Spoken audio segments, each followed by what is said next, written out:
ప్రజలు నమ్మే అవకాశం ఇస్తే 5 ఏళ్లు నియోజకవర్గ అభివృద్ధిని విస్మరించి బాల్బచ్చ పనులు చేశారని, మళ్లీ ఇప్పుడు కూడా విజ్ఞత లేకుండా అలాగే వ్యవహరించడాన్ని తాండూరు ప్రజలు గమనిస్తున్నారని మాజీ ఎమ్మెల్యే రోహిత్ రెడ్డిపై ఎమ్మెల్యే మనోహర్ రెడ్డి ఘాటుగా స్పందించారు. తాండూరు మండల పరిధిలోని గౌతాపూర్ గ్రామంలో అనారోగ్యంతో బాధపడుతున్న పార్టీ సీనియర్ నేత రామిరెడ్డిని పరామర్శించడానికి తాను వెళితే విజ్ఞత మరిచి మాజీ ఎమ్మెల్యే అనుచరులు ఇంటిపైకొచ్చి అనుచితంగా వ్యవహరించడంపై ఎమ్మెల్యే తీవ్ర ఆగ్రహం వ్యక్తం చేశారు. తనకు 30 ఏళ్ల రాజకీయ అనుభవం ఉందని, ఎన్నికల విధి విధానాలేంటో తనకు బాగా తెలుసునని, ఊరికే గాల్లో ఎగిరి ఎమ్మెల్యే కాలేదని, ప్రజలతో విజ్ఞతగా మెలిగినందుకే జడ్పీటీసీ నుండి ఎమ్మెల్యే అయ్యానని ఎమ్మెల్యే తెలుపుతూ ఇలాంటి బాల్బచ్చా పనులు మానుకోవాలని మాజీ ఎమ్మెల్యేకు హితవు పలికారు. నియోజకవర్గంలో 155 గ్రామ పంచాయతీలకు గాను 12,000 జనాభా, 7,000 ఓటర్లు ఉన్న అతిపెద్ద గ్రామ పంచాయతీ కరణ్కోట్తో పాటు 25 గ్రామ పంచాయతీలు ఏకగ్రీవమయ్యాయని, అది తాము అందిస్తున్న ప్రజాపాలనకు నిదర్శనమని ఎమ్మెల్యే నొక్కిబక్కాణించారు. మాజీ ఎమ్మెల్యే బాల్బచ్చా వ్యవహార శైలిని తాండూరు ప్రజలు నిశ్చితంగా గమనిస్తున్నారని, జరగబోయే ఎన్నికల్లో తాండూరు ప్రజలు అందుకు అనుగుణంగా తీర్పునిస్తారని ఎమ్మెల్యే తెలిపారు.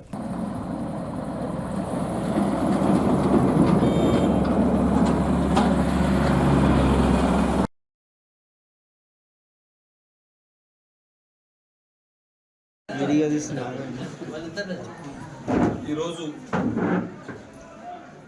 గౌతాపూర్కి గౌరవ పెద్దలు మాకు 30 సంవత్సరాల నుంచి ఒక కుటుంబ సభ్యునిలా మా పెద్ద ఆయన లాగా రామిరెడ్డి అన్న దగ్గరికి హెల్త్ ఆరోగ్యం బాగాలేదంటే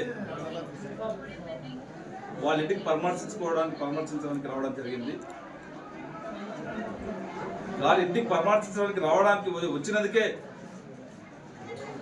గత 10 సంవత్సరాల నుంచి ఊరిని గ్రామాన్ని పీక్కొని తినుకుంటా మళ్ళా మా అధికారం దూరం అవుతుందో అని చెప్పి అధికార కాంక్షతోనే ఒక ఇంటిపైకి కూడా నేను ఒక ఎమ్మెల్యేగా ఒక ఇంటి దగ్గర పెద్ద పరామర్శించడానికి వస్తే ఇంటిపైనే దౌర్జన్యం చేయడానికి వాళ్ళు రావడం ఎంతవరకు విఘ్నలో వాళ్ళ విఘ్నతకే వదిలేస్తా. దయచేసి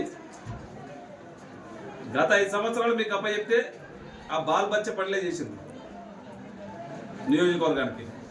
మళ్ళీ కూడా ఆ పోరవటి పనులు బాల్బచ్చ పనులు చేయకుండా నిస్వార్థంగా మీరు ఓటు అడగాలి. రేపు ఎలక్షన్స్ ఉన్నాయి. ఎలక్షన్స్ నిన్న 5 గంటలకే 6 గంటలకే నిన్న సమయం క్యాన్వాసింగ్ చేసేది అయిపోయింది. ఇంటికి పోయి లోపలికి పోయి ఏమన్నా అవసరం ఉంటే అడగండి. దౌర్జన్యాలు చేస్తే ప్రజలు ఓట్లు వేయరు. ప్రజలు చాలా విఘ్నులు, తెలివైన వారు.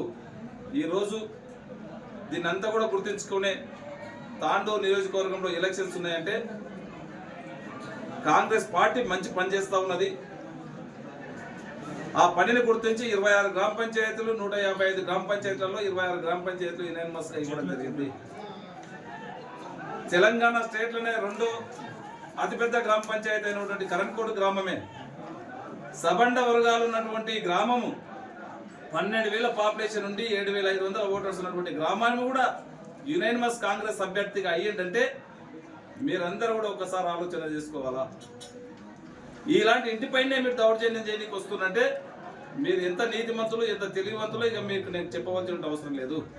దయచేసి గౌతాపూర్ ప్రజలే కాకుండా తాండూరు నియోజకవర్గ ప్రజలు చాలా తెలివైన వారు. మీ విఘ్నతగా నేను వదిలేస్తా ఉన్నాను. మనం గౌతాపూర్ రావడము ఒక పెద్ద ఆయన రామిరెడ్డి గారిని పరామర్శించడానికి నేను రావడం జరిగింది. ఈ రోజు ఎలక్షన్ క్యాంపెయిన్కు రాలే. నాకు తెలుసు, నేను ఒక 25-30 సంవత్సరాల నుంచి నేను రాజకీయం చేస్తా ఉన్నా. నేను ఈ రోజు ఏదో గాలి ఎగిరి నేను ఎమ్మెల్యే కాలే. నేను ఒక జడ్పీటీసీ చేసిన, ఒక డీసీసీబీ చైర్మన్ చేసిన, ఒక ఎమ్మెల్యే చేసిన, ఒకరితో చెప్పించుకుంటున్న సంస్కార హీనుని గాను, ఒక సంస్కారవంతుని నేను. దయచేసి ప్రజలు బాగా గమనించాలా.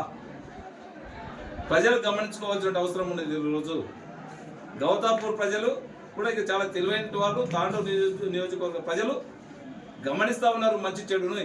అది గమనించే ఈరోజు నాకు 26 గ్రామ పంచాయతీలు యునానిమస్గా ఇవ్వడం జరిగింది. వారి విఘ్నతకి వదిలేస్తా ఉన్నాను. ఈరోజు ఎవరు పనిచేస్తున్నారు, ఎవరు పనిచేయలేరు దాన్ని చూసి మంచి అభ్యర్థులని ఖచ్చితంగా తాండూరు నియోజకవర్గంలో కాంగ్రెస్ పార్టీ బలపరిచిన అభ్యర్థులని ఎన్నుకుంటూ ఉన్నారు. 100% రిజల్ట్స్ మనకు తెలిసిపోయింది. Thank you.